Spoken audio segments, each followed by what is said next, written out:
Hey everybody, it's Anna and welcome back to my booktube channel. I just realized that I am kind of doing an unintentional Tag Tuesday. Do you remember when that was a thing? I was never really like a participant in Tag Tuesday, but I do remember eagerly anticipating people's books that they were going to read for Tag Tuesday. Oh man, that takes me back. Well, anyway, here is my Tag Tuesday or not version of the Animal Crossing Personalities book tag. Way back when on my channel, when I very first started and I was playing New Leaf on my 3DS, which, let's be honest, I'm still doing, even though New Horizons is out, I did a regular Animal Crossing book tag. Go watch it at your own risk if you feel like it. I'll link it somewhere. Only do it if you're brave. And please try not to judge me. But this channel that I just discovered recently called Leading Lady made a book tag that is is based around all of the different personality types of the Animal Crossing villagers. So I first saw this tag over on Rhiannon's channel at Crescent Moon Reads, and I wasn't tagged by them, but I just decided that I wanted to do it anyway, so here we go. The first question is Peppy. As a character from a book you'd feel peppy about moving into your Animal Crossing town. For this, I'm gonna have to go with Kizzy from The Long Way to a Small Angry Planet by Becky Chambers, because Kizzy has the most infectiously excited and optimistic and upbeat personality ever. She's kind of the definition of peppy without being obnoxious, which I kind of feel like is also me, where I guess I'd be considered peppy even though it's not cheerleader peppy. It's more like a shaken up soda that explodes when you open it peppy. Number 2, Uchi, Big Sister, also known as my favorite type of Animal Crossing villager personality. As the oldest of 4 sisters myself, me and the Uchi sisters, or me and the Uchi villagers have a lot in common. A book that has a sibling relationship you enjoy, bonus points for a sister relationship. I cannot for the life of me find my copy of this book, but this is going to one of my all-time favorite books from childhood, which is called My Brother Made Me Do It by Peg Carrot. There is this amazing sibling relationship between Julie, who's the girl who's the main character, and her little brother Frankie. A lot of the book is about Julie. Basically, she gets diagnosed with juvenile rheumatoid arthritis, so she's kind of coming to terms with this diagnosis and her symptoms and flaring and adjusting to this sort of new life that she has, but also still being a regular kid. And her younger brother, Frankie, who is obsessed with memorizing the encyclopedia and reciting everything that he memorizes and also pulling practical jokes, and the two of them pull off some totally legendary pranks in this story.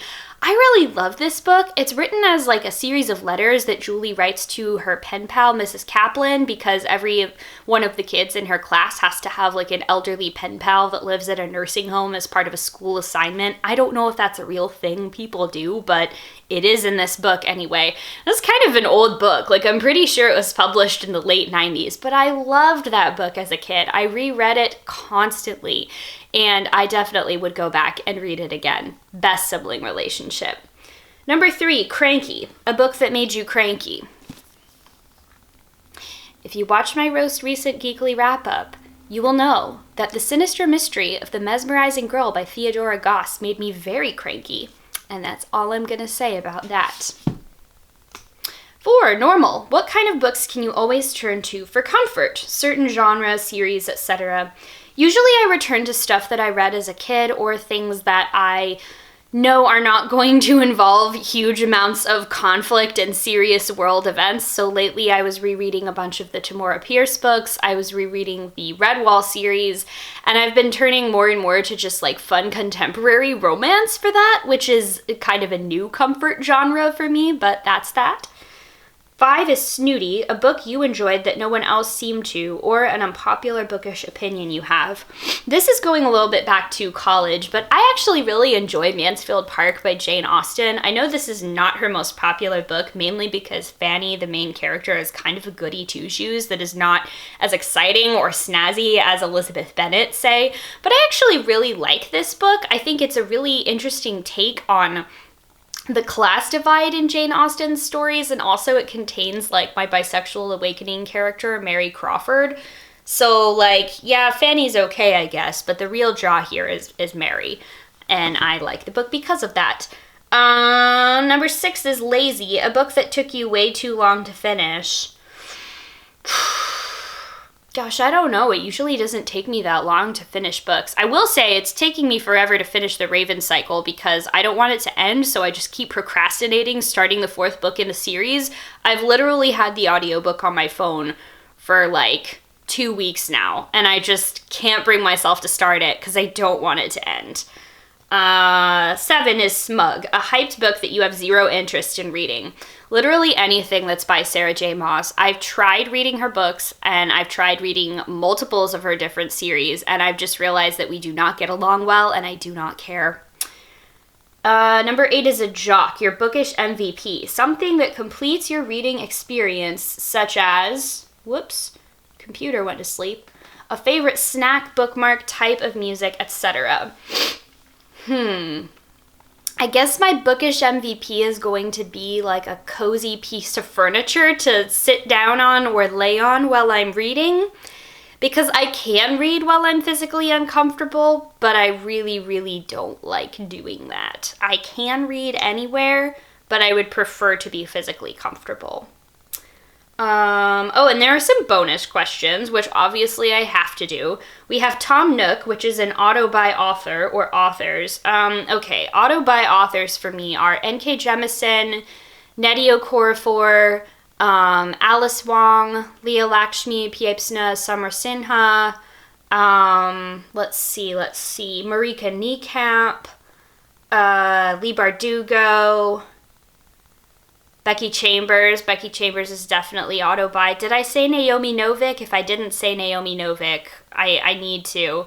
For comics, I've also got some auto-buy authors. Anything that Kate Leth does, anything Faith Erin Hicks does, Jean Luen Yang.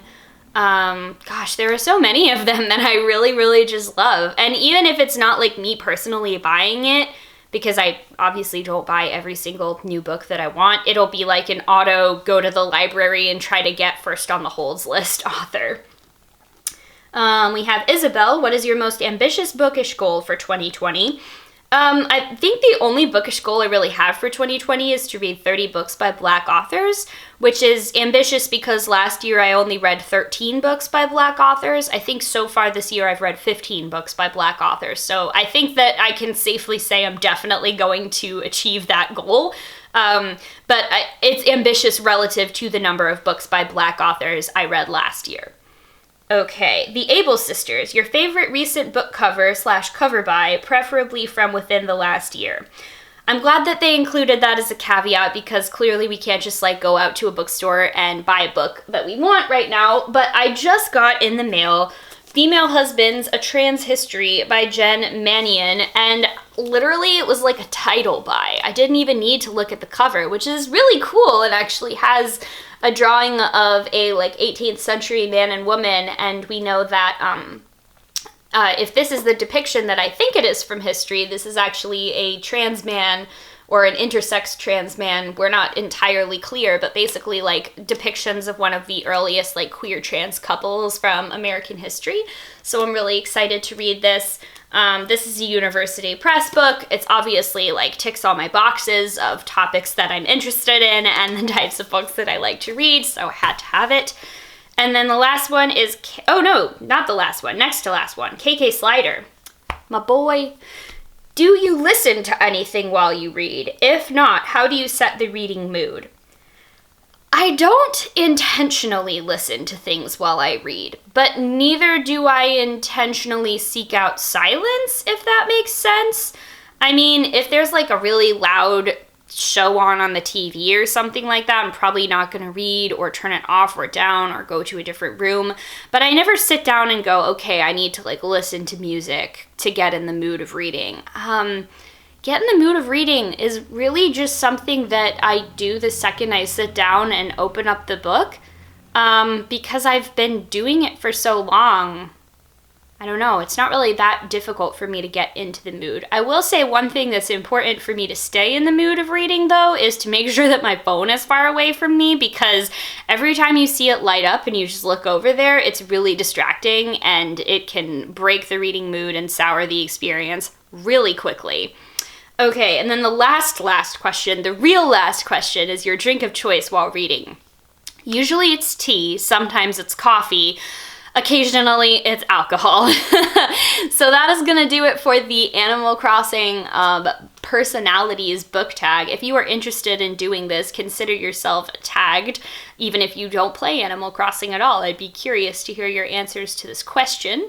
If you like this video and you'd like to see more of what I do, go ahead and subscribe to my channel. That way you get updates every time I post a new video, and we'll see what wig I wear for the next series of tags. Thank you all so much for watching, and I'll see you in the next one. Bye!